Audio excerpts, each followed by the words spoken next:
জিৎ, রুহিকে এই সিঁদুরটা পরিয়ে দাও। পাগল হয়ে গেছো নাকি? এসব কি যাতা বলছো?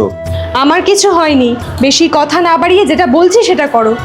তুমি আমার স্ত্রী আর আমি তোমাকেই ভালোবাসি, ওকে বিয়ে করতে কেন যাব? ও তো ঠিকই বলছে। নাও আর দেরি করো না, তাড়াতাড়ি পরিয়ে দাও। রুহি, দুজনে কি নাটক শুরু করেছো? তোমার উচিত ওকে বোঝানো, আর তা না করে ওকে আরো উস্কে দিচ্ছ। এতে তোমার সমস্যাটা কোথায় সেটাই তো বুঝতে পারছি না। বিয়ের পর ওকে না হয় ছেড়ে দিও, সিম্পল। কথাটা এতটাও ইজি না। শোনো, ওকে বলে তো কোনো লাভ নেই। পুরো ব্যাপারটা আমি তোমাকে খুলে বলছি। হতে পারে আমরা লাভ ম্যারেজ করেছি, বাট এখন আমার তোমার প্রতি কোনো ইন্টারেস্ট নেই। শোনো, আমি অন্য একজনকে ভালোবাসি আর তাকেই বিয়ে করতে চাই। কি বলছো? আমি এসব বিশ্বাস করি না।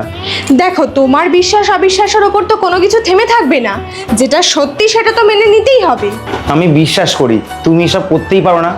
ভেবেছিলাম আজই সমস্ত গয়নাগাটি টাকা পয়সা নিয়ে তার সাথে পালিয়ে যাব, কিন্তু তারপরে আবার মনে হলো যে না, তুমি আমার স্বামী হও, এতদিন যথেষ্ট ভালোবেসেছো, নিজের কর্তব্য পালন করেছো। আমি চলে যাওয়ার পরে তুমি যদি আবার নিজের সাথে খারাপ কিছু ঘটিয়ে ফেলো, তাই ভাবলাম যে তোমার লাইফটাকেও সেটেল করে দিই, আর আমিও তার সাথে সুখে থাকবো।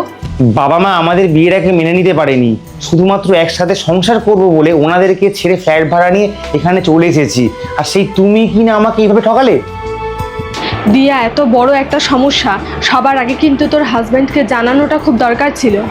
আমি জিতকে কোনোদিনও বলতে পারবো না রে, কারণ এটা শোনার পরে মানুষটা ভেতর থেকে পুরোপুরি শেষ হয়ে যাবে।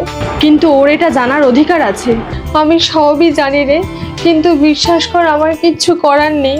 কারণ ডাক্তার বলেছে এটা হলো ক্যান্সারের 3rd স্টেজ।